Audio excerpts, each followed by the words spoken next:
APEC salot! Viva Sura! APEC salot! Viva Sura! APEC salot! Viva Sura! APEC salot! Kanino bang bayan ito? Sa dayuhan o sa Pilipinas? Sino ang may karapatan dapat sa bayang ito? Dayuhan o Pilipinas? Mga Pilipino po dapat ang unahin ng gobyerno na ito. Pero sa nakaraang linggo, pinakita nito yung tunay na mukha ng APEC. Isang gobyerno ni Noynoy Aquino na nag-welcome sa mga dayuhan pero walang pakialam sa kanyang mamamayan.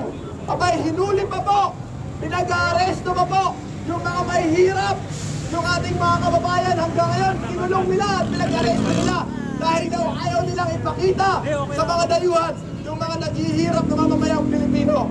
Pwes ngayong araw po, pinapakita natin sa kanila itong tunay na kalagayan ng mamamayang Pilipino at ito ang tunay na mukha ng APEC.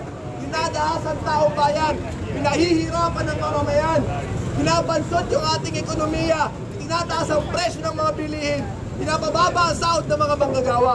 Yan po ang tunay na kabuluhan ng APEC na ito sa ating bansa. At hindi lang po salot ito sa kasalukuyan, sa trapiko, sa mga mahihirap na kanilang pinanggalan ng trabaho ngayong linggo.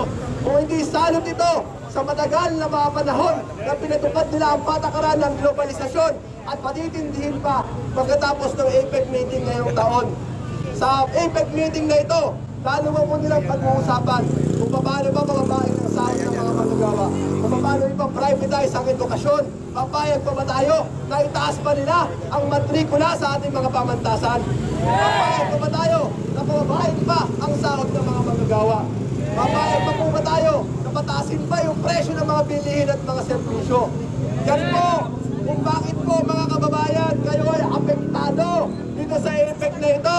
Dahil sa ilalim ng APEC, pinag-uusapan kung paano pagsasamantalahan ng mga malalaking bansa, kagaya ng Estados Unidos, kagaya ng China, kagaya ng iba pang mga imperialistang bayan, kung paano nila pagsasamantalahan ng husto ang Pilipinas. Dahil po sa APEC na ito, wala pong kaunlaran na inabot ang ating bansa, lalo pong lumubog sa kahirapan yung ating bayan. At dito sa APEC po na ito, ang tanging makikinabang ay ang mga dayuhan. Sila po ay mag-uusap-usap paano nila pagsasamantalahan yung ating mamamayan. At malinaw po yung pinakita ng kataksilan ni Noynoy Aquino nitong nakaraang linggo. May pera para sa dayuhan, may 10 bilyon para sa dayuhan, may BMW para sa dayuhan, pero walang pera, walang serbisyo para sa mamamayan. Dinadaas ang taong bayan. APEC salot! Viva Sura!